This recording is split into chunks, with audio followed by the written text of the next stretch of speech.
Sir అందరికీ నమస్కారం.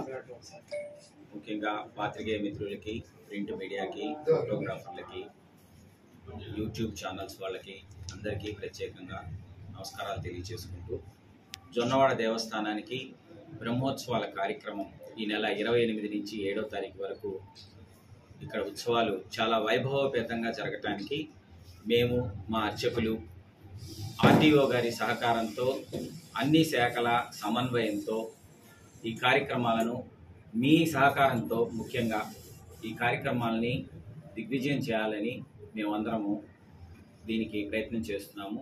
దీనికి మీ సహాయ సహకారాలు కావాలి. అదేవిధంగా 3వ తారీఖు వచ్చి రావణ సేవ, 4వ తారీఖు వచ్చి వెండి నంది సేవ, 5వ తారీఖు రథోత్సవం, 6వ తారీఖు కళ్యాణోత్సవం జరుగుతుంది. ఈ కార్యక్రమాల్లో సాంస్కృతిక కార్యక్రమాల్లో ప్రత్యేకించి ఇక్కడ నృత్య కార్యక్రమాలు, డ్రామా కార్యక్రమాలు, నాటకాలు ఇవే ఉంటాయి తప్ప పెద్ద భారీ స్థాయిలో ఏ కార్యక్రమాలు ఉండవు. ఎందుకనంటే ఆర్డీఓ గారు, కలెక్టర్ గారు, సిఐ గారు, డిఎస్పీ గారు వారి ప్రత్యేక సూచనలు ఏంటంటే ఎలక్షన్ కౌంటింగ్ జరుగుతుంది కాబట్టి మీరు చాలా కేర్ఫుల్గా ఉండండి, పెద్ద పెద్ద కార్యక్రమాలు పెట్టొద్దని చెప్తున్నారు. చాలా గట్టిగా ఇన్స్ట్రక్షన్స్ ఇచ్చారు. అదేవిధంగా తెప్పోత్సవ కార్యక్రమంలో కూడా ఎటువంటి కార్యక్రమాలు ఉండవు. జస్ట్ పాట కచేరీ అంటే వాయిస్తోనే, వేరే కచేరీలు ఏమి ఉండవు. కాబట్టి ఈ విషయాన్ని అందరూ మీరు గమనిస్తారని తెలియజేసుకుంటున్నాను. అదేవిధంగా మొన్న ఆర్డీఓ గారికి జరిగిన సమన్వయ సమావేశంలో పోలీసు వారి సహకారం కోరడం జరిగింది. ఇక్కడ కొద్దిగా తొక్కిసలాట్లు అవేమి జరగకుండా వాటి మీద చర్యలు తీసుకోమని అడుగున్నాము.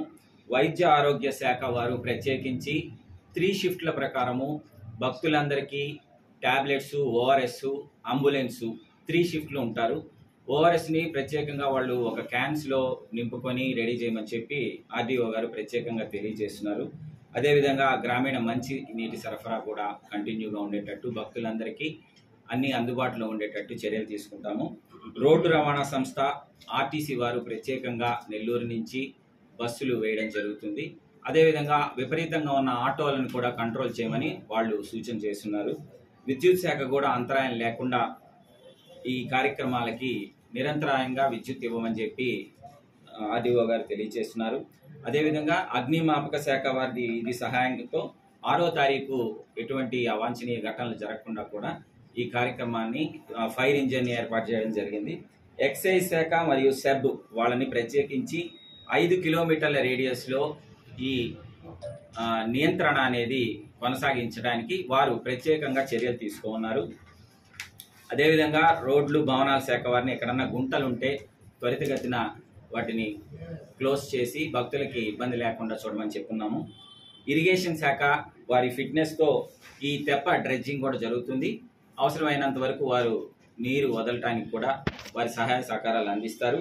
ఫిషరీస్ శాఖ అదేవిధంగా మేము దేవస్థానం తరఫున భక్తులందరికీ మరియు భక్తుల కొంతమంది డోనర్ సహకారంతో, సంయుక్త సహకారంతో అన్నదాన కార్యక్రమాలు నిరంతరాయంగా జరుగుతాయని మీ అందరికీ తెలియజేసుకుంటున్నాను. మరీ ముఖ్యంగా ఏదన్నా ఉంటే మీరందరూ మాకు మంచి సలహాలు, సూచనలు ఇచ్చి ఈ కార్యక్రమాన్ని దిగ్విజయం చేయడానికి మీరందరూ సహకరించమని చెప్పి మరీ కోరుతున్నాను సార్. ఇంకేమన్నా ఉంటే చెప్పండి సార్.